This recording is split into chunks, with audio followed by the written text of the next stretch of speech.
Lately, the word narcissist has gone through a long, strange journey. It used to be a serious clinical diagnosis, а теперь превратилось в бытовой ярлык, который вешают на любого эгоистичного бывшего партнера или на любого человека, который просто ведет себя не так. The internet is flooded with videos and articles. Top 10 signs spot a narcissist. 5 ways to expose their manipulation. And of course, I also have videos like that on my channel. I'm not an exception. But in this video, I want to go a lot deeper, because that's where the real answers are. The answers to questions like, how do you stop being genuinely convenient for a narcissist? How do you keep yourself intact, and how do you actually protect yourself from them? I want to walk you through 5 things, 5 myths that most people never see, and then we'll look at how you can use this knowledge in your own favor to protect yourself from their manipulation. The first myth is this: the main goal of any narcissist is to hurt you. A lot of people are absolutely convinced this is true. It feels like they wake up in the morning, sit down with a pen and a notepad, and write out a plan. How can I hurt Masha, Dasha, or Peter the most today? It seems like their whole web of manipulation, gaslighting, devaluation is carefully woven just for you, as if you are their main target and their biggest project.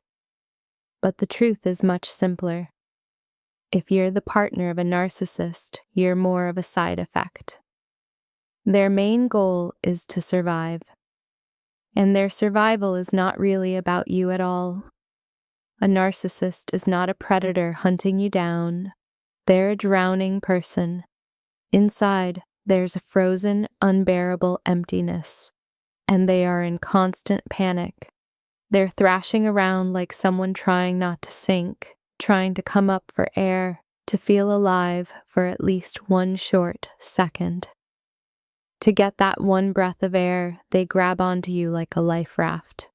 They manipulate, devalue, ignore you, and sometimes even cause physical harm. In reality, they're pushing you under while climbing over your head just to get that tiny breath. There is no grand plan behind this. It's mostly reflex and instinct. They deny any reality that brings them pain because it feels like a threat to their very existence. Your success, your criticism, any hint that something might be wrong with them, all of that feels like a direct attack on their survival. This is not the calm work of a clear mind. This is pure survival instinct. And if you happen to cross their path and touch that internal wound, they will react like a cornered animal, doing anything to avoid the predator. The twist is that, in their eyes, you become that predator. The second myth: the narcissist feels nothing. It seems logical. If he did this to me, if I'm in so much pain, he must have no heart, he must be a robot. But he does feel, sometimes even too much. Just not what you feel, and not in the same way. In his inner world, emotions are often 10 or 100 times more intense. The important thing here is not to confuse lack of empathy and compassion with lack of emotion.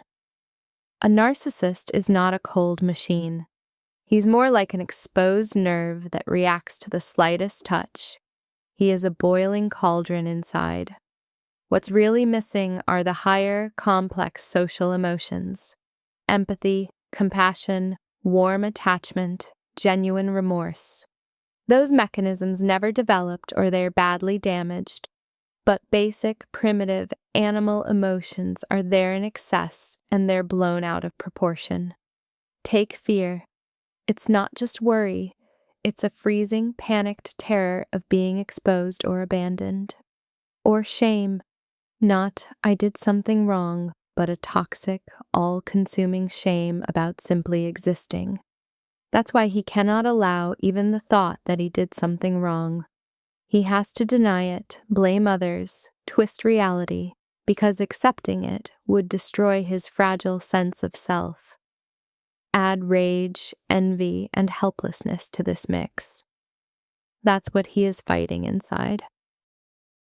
So it's not that he feels nothing. He actually feels too much and too intensely. Most likely, in his childhood, there is a parent who is either highly anxious and intrusive, or cold, dismissive, and devaluing. That emotional container that a healthy adult has simply never got filled. It's dry and cracked. He tries to live through other people. He recreates emotions in others that will confirm his importance. And through that, he tries to feel alive. That's why he is stuck in a never-ending race and internal agony.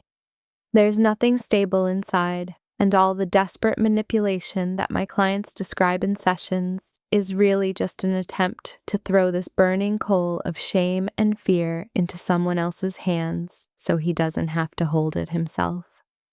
The third myth, the narcissist is a brilliant manipulator. People often sound almost impressed. He planned everything so cleverly, he set this trap so perfectly, he's a master of manipulation.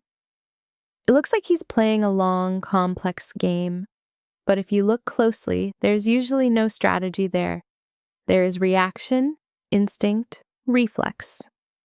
In the animal world, a lion doesn't sit down to map out the hunt, step by step. He just hunts. That's his survival mechanism. You also don't logically plan how to jerk your hand away from a hot pan, you just do it. When it comes to the narcissist's manipulation, he simply cannot not do it. When you say, "You hurt me," you're presenting a fact that triggers an immediate internal reaction. Something is wrong with me, I'm defective, I'm awful. That is unbearable. So his mind instantly throws up a defense. That never happened. You imagined it. It's your fault you're in pain. A real strategy means someone can create distance from their emotions, think things through, analyze, choose how to act. The narcissist doesn't operate like that in emotionally charged situations. He runs on survival mode. That's why when we talk about genius narcissists, in most cases, we're not seeing genius. We're seeing a very fast protective reaction. He isn't fast in planning, he's fast in defending his wounded personality. And imagine what it's like to live like that, constantly on guard, not just every day, but every second. Think about the amount of tension that builds up inside. The fourth myth is the popular division into the loud, grandiose, overt narcissist and the quiet, covert one. Pop psychology loves to split them into two camps.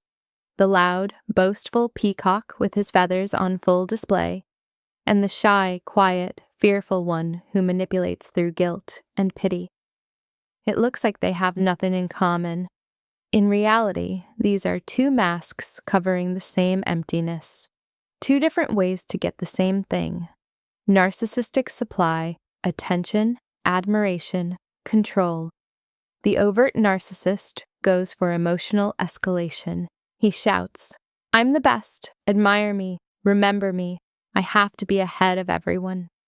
The covert narcissist picks the opposite style.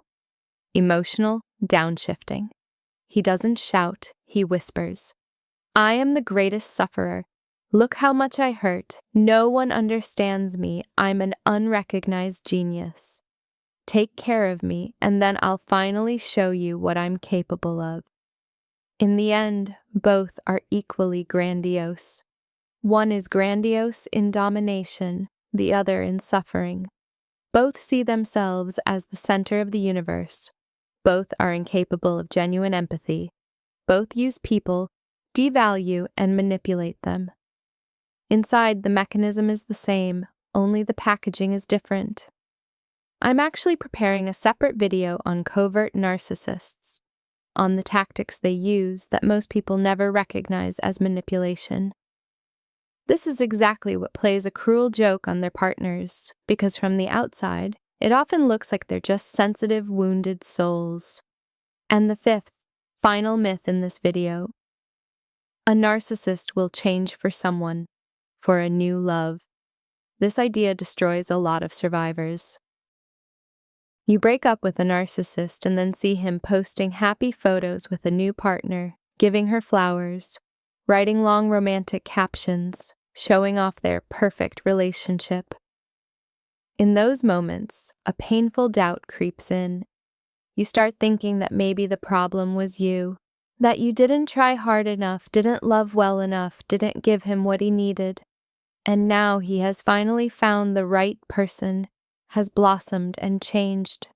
But reality is much more boring. He doesn't change, he resets.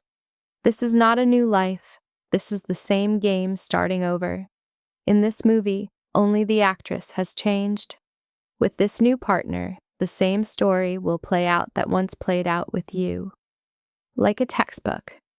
First comes idealization and love bombing. He shows his best side, she believes it, gives him emotions and validation. Then sooner or later, the mask drops and the real person steps out. That's when manipulation, devaluation, and ignoring start. After that, the cycle can simply repeat with someone else. Real change for a narcissist is not a new job, not a new partner, not a new city. Real change is 1, 2, 3 years of painful, lonely therapy. It's work on their thoughts and feelings, sitting with the very emotions they've been running from their whole life. It's a conscious descent into their own personal hell, into that inner emptiness. And then the obvious question, what will he choose? On one side of the scale, you have that personal hell. On the other, another happy life, with a new partner who helps him not feel. The answer, sadly, is obvious. So when we talk about narcissists, it's important to see the whole picture. This is not a movie villain, not a secret genius, not a robot who feels nothing, and not a hero who will change for the right person. In many ways, it's a tragedy, a broken mechanism, a hurt child who once understood that no one would ever love his real self.